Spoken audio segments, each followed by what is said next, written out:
Excuse me. Question: do you work from home? Let's talk about it. I'm not going to go on to a tune. I'm just going to head right over to it. I'm going to list for you my reasons why I enjoy working from home. In the first place, I save money.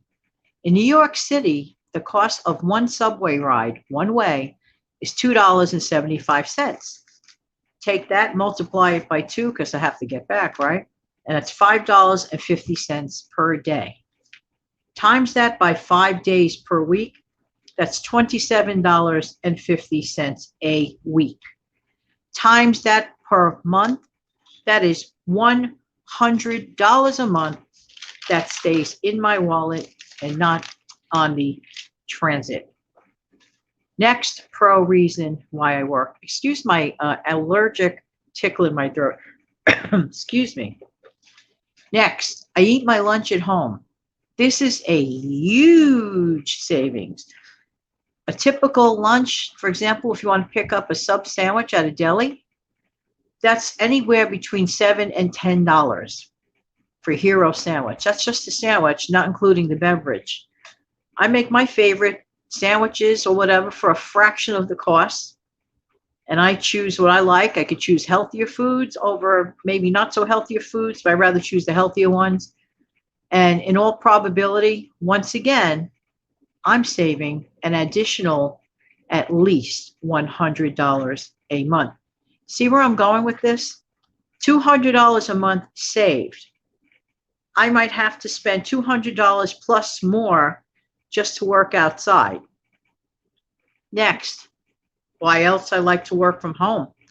Flexibility of hours. I make my own hours and I get to be my own boss. Not only that, I have a chance to create YouTube videos and what I tend to believe are hopefully important messages for at least one person per day. That is my goal. I don't care if 200 people watch this video or 2,000 people watch this video.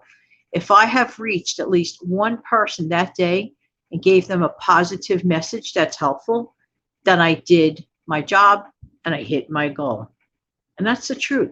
Because some of the messages may be life-changing for some people. Next, I have no fear of inclement weather. Doesn't matter if it's a blizzard outside. Doesn't matter if it's a rainy storm outside. I still just get to go to work because I work online. Now, as long as I have an internet connection, which is vital for my stuff, then I'm fine. If I have an internet connection, I can work 24/7, any day of the week, any time of the week. Let's jump over to the cons. The isolation factor. People that work from home tend to become isolated.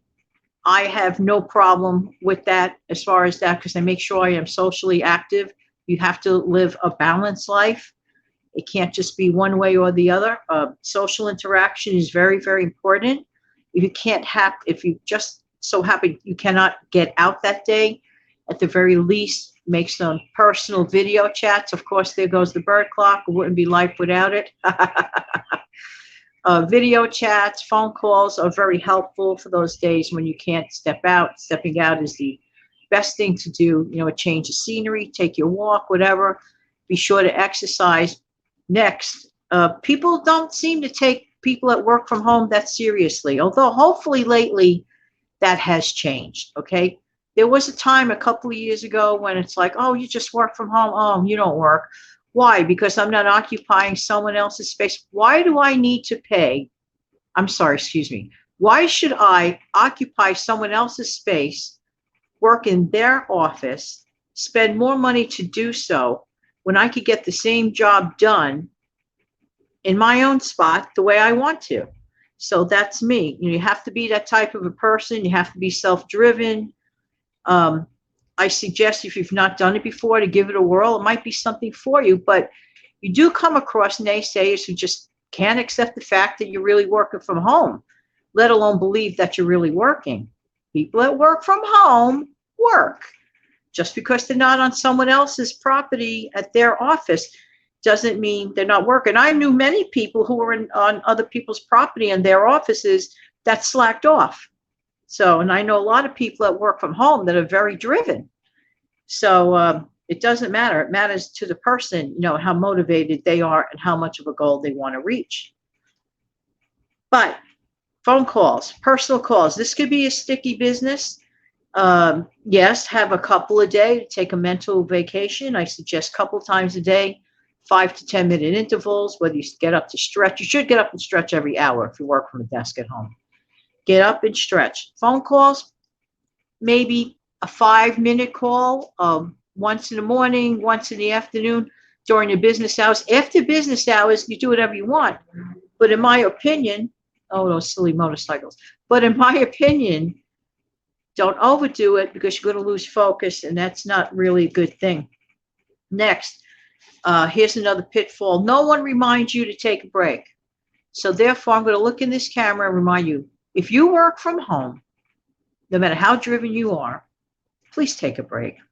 Take a mini vacation, 10-minute walk, exercise, workout, whatever you want. Just get away from the desk, get away from the phone, get away from your computer, get away from your smartphone, just get away from it all for 10 minutes.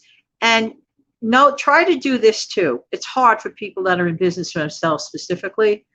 Try to shut off the mental clock, the mental business clock at 5 o'clock. When you work for someone else, did you ever notice that you can't wait till, let's say the hour is 5 o'clock. You can't wait till 5 o'clock because you're going to close that office door on another location, and that's that. And then you transitionalize right away to the second fact of your day, which is your home life. You, me, all of us need to get in the habit that after a certain hour to just shut the door mentally on your business, even if you love it, even if you love what you're doing.